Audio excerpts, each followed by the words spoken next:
In any communicable disease, infectious disease that is transmitted from one animal to another, certainly if you reduce the density of animals, however you do that, through hunting or anything else, if you reduce the number of animals, the probability of disease transmission is also reduced. So yes, reducing the population probably will reduce transmission rates, will ultimately result in perhaps a lower prevalence of the disease in a given population.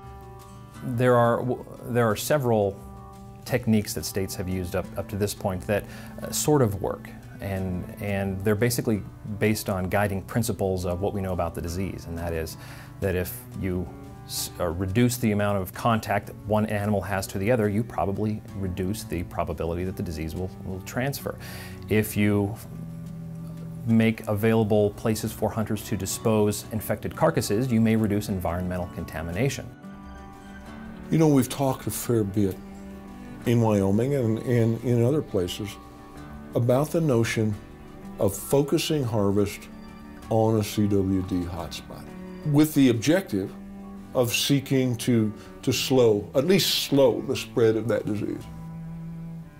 Can that be effective? Perhaps. It's certainly worth trying.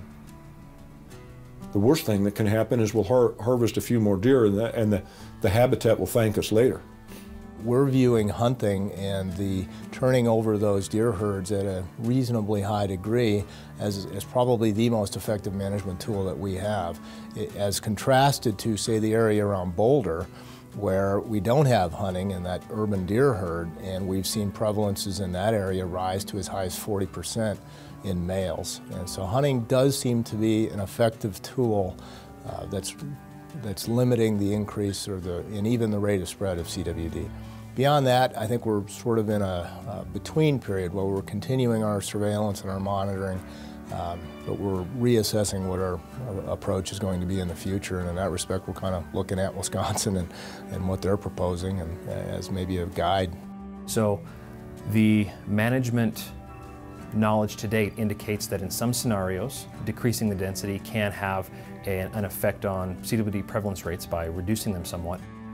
I think the goal is similar to the Wisconsin plan. Clearly, keep it out of areas you don't have it today. That clearly has to be the best goal.